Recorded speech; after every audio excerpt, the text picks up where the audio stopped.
Yo, what's up guys, welcome back. Next match, Cross-Banlist Cup. Last match here in the top 16 playoffs, and then, we can move on to left side losers bracket, plus of course the top 8 ones.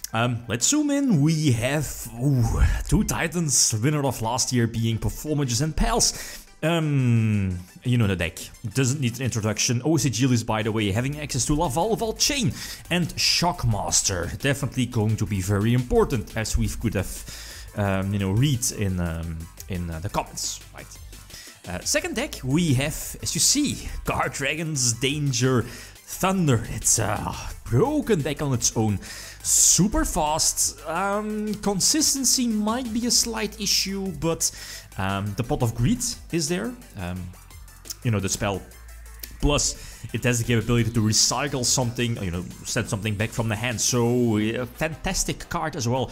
Definitely increases the consistency of this deck. So going first for both decks is of course very important, but I mean, if you look at Thunder or Danger, Thunder, Guard Dragon, it's a deck that obviously wants to go first because of mistake on legs, because of because of Colossus. Colossus just says no to Performages and Pals, no to the searches like Wavering Eyes, Pendulum Sorcerer, Draco Slayer, Luster Pendulum. Yeah, I mean, it blocks the entire deck basically, so that's a huge joker as well. So, a monkey board, yeah, basically everything. So going second, and even though the deck is running a lot of hand traps, Maxis are there, Veilers, right? And I believe Ghost Ogre is there in the side deck. Wasn't able to draw those, so that's a problem. There isn't really anything I can do about this, right? Yeah, the Wavering Eyes is indeed going to get... Well, it doesn't... Well, okay, yeah. Again, wasn't able to search. At least would not have been able to search due to Colossus. Then again, my only out, I guess, to this particular board would have been Azathoth, right? Because Azathoth blocks the entire monster lineup and monster effects as soon as it hits the field. But the Hieratic Seal was there to bounce any second monster. So that's, GG well played, I guess. So game number 2, for side deck, I side decked, let me think. There's Swords of Concealing Light, especially important going second. And Ghost Ogres, definitely important against, the Guard Dragon package, for example. But going first, I should be going for MVP Shockmaster always. And I think Danger Guard Dragon, this particular deck, is not main decking any hand traps. I'm a little bit... No, Gamma, right? Yeah, Gamma in the side deck. But well, I was about to say we can play around it, but a Gamma on Shockmaster, yeah, that's definitely possible. But again, I mean, now, post game number 1, I'm maining, post side deck, there are so many hand traps that I can pump in. Multiple Veilers, Maxi, Ghost Ogre, they are so important against... Danger, Guard Dragon, Thunder. So immediately 1-1, that's fine.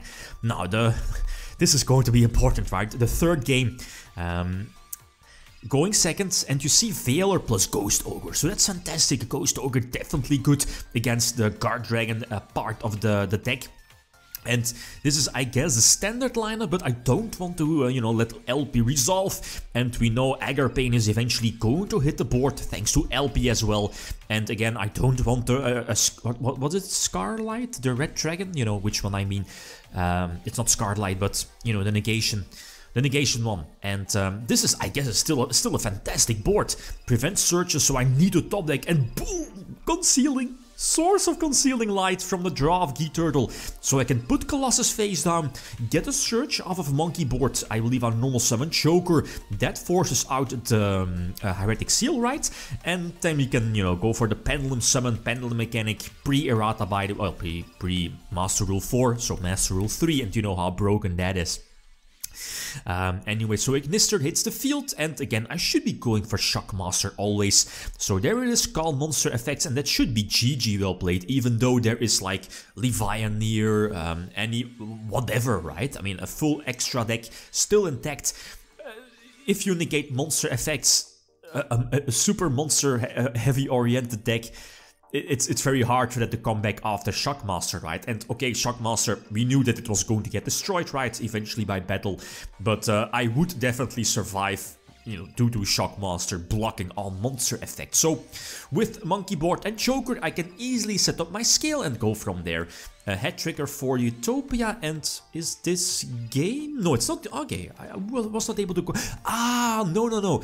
I think I side-decked out the Lizard Draw. I think, well, the second copy of Lizard Draw. So that's, well, I was about to say a small mistake on my part. In this game, I side-decked it back in. So again, going second, and finally, game number 4, finally C-Maxi. And the thing is that you could definitely say that Guard Dragon Danger package should go through. If the deck had like access to an immediate Colossus, yeah, definitely go for like a couple of draws in case of Maxi. But I mean, again, triple Veiler, triple Ghost Ogre, those cards just flat out destroy the Guard Dragon package. And if look at that hand, the normal summon was already used up, so I guess you could work towards a Yugioh, maybe get some draws, but again, Veiler in hand, and who knows, my next draws could have been, again, more Veilers, more Ghost Ogres to prevent that from going through. But it's, I guess, pick your poison, because again, if you're not establishing your big floodgates, Performages and Pals is just far too consistent to pump out Shockmaster, and even though only, let's say, like Lavalva chain Shockmaster, that doesn't really seem too threatening, just call monster effects with Shockmaster, prevent your opponent from playing the game during their turn. No monster effects is crucial against a deck that's heavily focused on, obviously, monster effects, and that just gives you the extra turn. I guess it's very similar to Dimensional Barrier.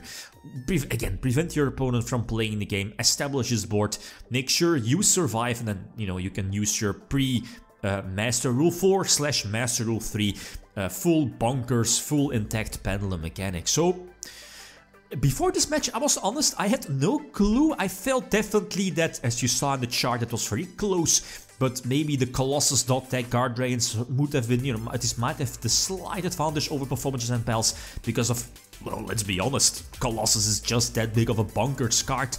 But, I mean, the swords definitely paid off in, was it Duel 2, 3? Maxis finally in game number 4, and yeah, the galore of hand traps, and that's, that's something that helps. Monkey Board being at 1 card scale, then you can give you, as a Pendulum player, Pendulum deck, more spaces to fit in interruptions like hand traps. So here in this case, those were super crucial in this matchup. So next one, back to the upper part, we have, okay, yeah, indeed, the one on the left. So that's X-Sabers versus Zombie.deck, so Zombie Sworn, right, if I'm not mistaken.